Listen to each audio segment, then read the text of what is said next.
Porto Alegre que tem um jeito legal, é lá que as gurias, etc e tal, nas manhãs de domingo, esperando o Grenal, passear pelo brick num alto astral. Porto Alegre me faz tão sentimental.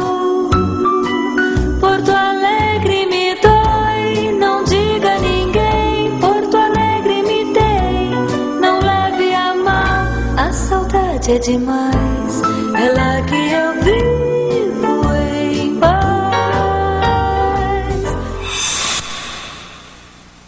No Cidades e Soluções de hoje você vai descobrir novas técnicas de construção e um jeito diferente de se viver em sociedade.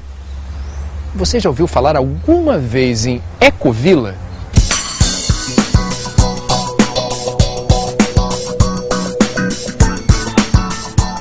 Tem até empreendimento imobiliário no Brasil inspirado nos conceitos da Ecovila. Os investidores mais atentos, mais alertas, já perceberam que isso é, sem dúvida, uma oportunidade de mercado. É cada vez maior o número de pessoas interessadas em construir casas de um jeito diferente.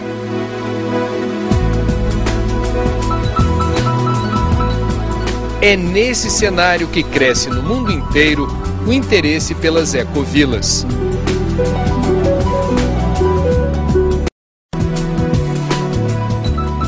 O que é ecovila? Comunidades humanas sustentáveis.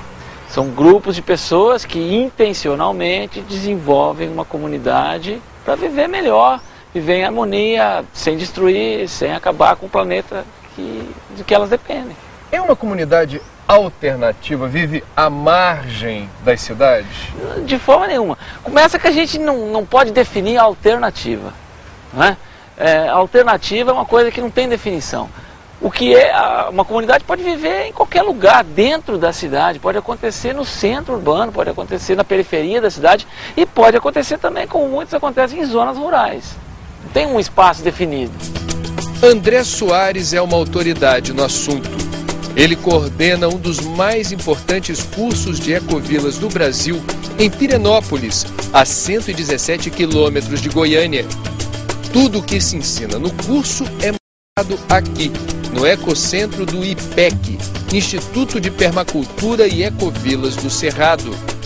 Em relação aos materiais de construção, quais são as regras, o que vocês preconizam na hora de construir uma casa numa ecovila? Olha, procure o material da região, o material do local. Se você identificar bem, você vai ver que existem materiais disponíveis próximos da onde você vai fazer a sua casa. Né? Se não estão no próprio terreno, porque muitas vezes é possível você buscar o material do próprio terreno. Por exemplo? A terra. Não a terra fértil, mas o subsolo. Nós vamos ver que no Brasil tem uma quantidade imensa de subsolo, que é um excelente material de construção. Aí você pega esse material do subsolo e transforma em quê? Tijolo? Você pode transformar em tijolo queimado, que é o convencional. Hoje as olarias, as fábricas de tijolo pegam a jazida de argila, queimam com um grande dispêndio de energia e fazem o tijolo queimado. Mas o adobe é uma solução milenar. Nós temos habitações de adobe construídas há mais de 10 mil anos. É o tijolo de barro que não foi queimado, foi cozido ao sol, foi seco ao sol. Você pode usar a terra para inúmeras outras técnicas, como é muito comum no Brasil, no Nordeste brasileiro, por exemplo, e em outras regiões do Brasil, o pau a pique, que é o mínimo uso de madeira, embora use alguma madeira, que também é um material renovável, com o barro, né, bem amassado, usando como a vedação.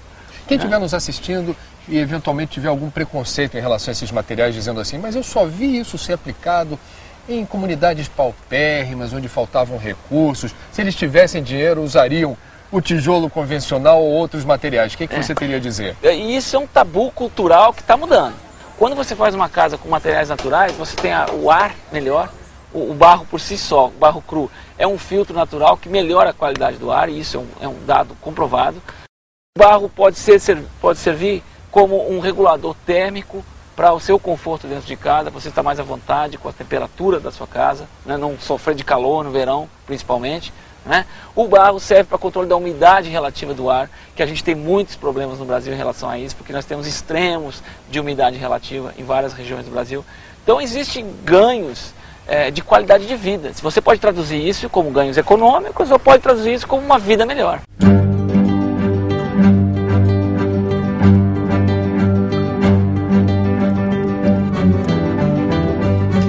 Aqui era o planetário como era antes, ó. Não tinha cerca, não tinha o prédio da Faculdade de Comunicação ali, não era construído nada. Era só o planetário, não tinha cerca, não tinha nada.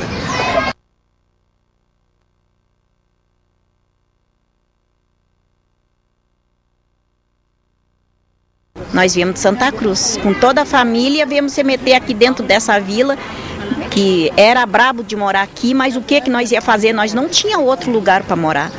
Nós se obriguemos a vir para cá. Se nós tivesse força do governo, sei lá de quem, né? Nós podia estar na colônia plantando para ter alguma coisa para comer. Como era a vida, era terrível. Era uma pobreza? Era uma pobreza, era uma miséria, sabe? É assim, ó, é muito depósito, né? Muito depósito, muito lixo, muito rato. Tinha Criança muito atirada. Muitas crianças tiradas. Inclusive eu morava ao lado do forno, do forno, numa casinha. Tinha muita umidade por baixo do chão, né, porque tinha muito alagamento de água, de esgotos, tudo saltou para fora. A gente dividia o nosso espaço, era pequeno, dividia o meu espaço com ratos, lixos.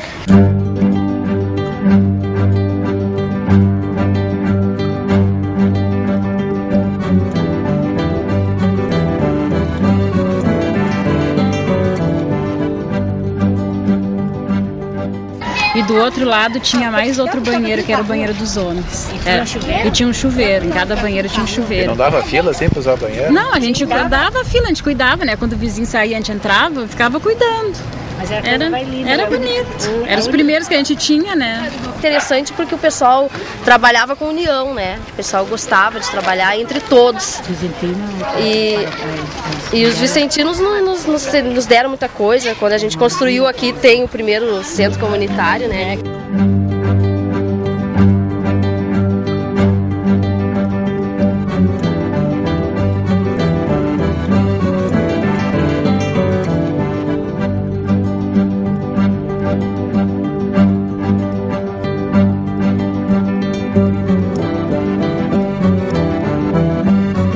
Porque o tempo da vila, nós tinha café de manhã todos os dias para tomar. Isso aí eu acho muito importante, né? Numa vila, de repente a pessoa tem um dinheirinho para comprar um pão de manhã e às vezes não tem.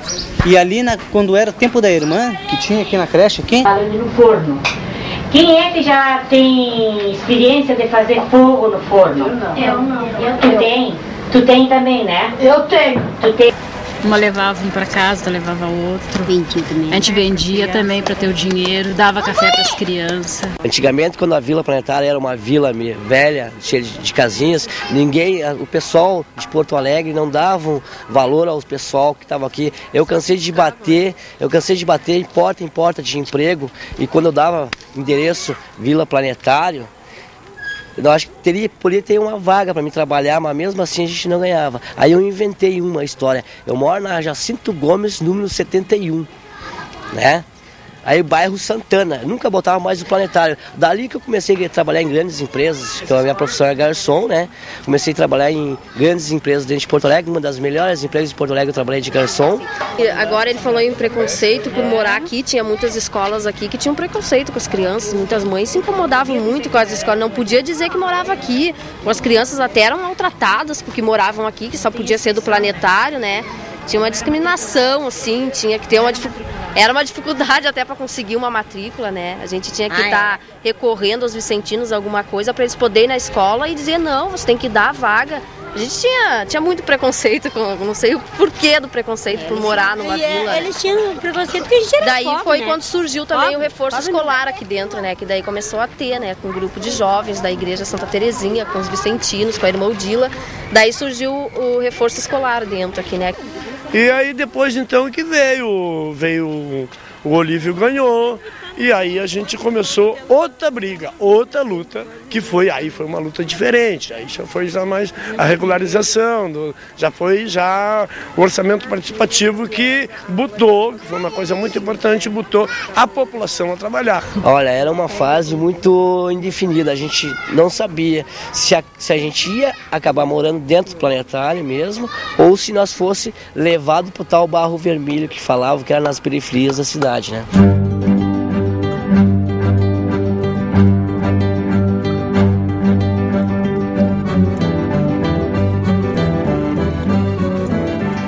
Festa muito bonita ali na frente que a gente fez, na entrega das casas. Aqui na frente? Ali na frente. Do planetário mesmo. Tinha que ser comemorado, né? Porque para nós ter a nossa luta tão grande que foi para ganhar isso aqui, porque o que eu acho que eles pensavam assim, os pobres aí vão botar lá, né? Que até porque tem muita gente que fez baixa assinada para tirar nós daqui, porque as pessoas pensam assim, pobre, tem mais que morar longe, na periferia, né? Antes a gente morava na favela, eles achavam que todo mundo era bandido, era ladrão, né?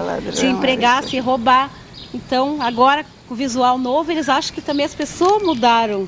Mas ninguém mudou, a gente continua sendo a mesma pessoa, humilde, trabalhadeira, mas só que agora ajudou para nós mais, né? Porque daí agora as pessoas reconhecem nós, né? Eles vêm. E antes nós era maloqueiro, favelado.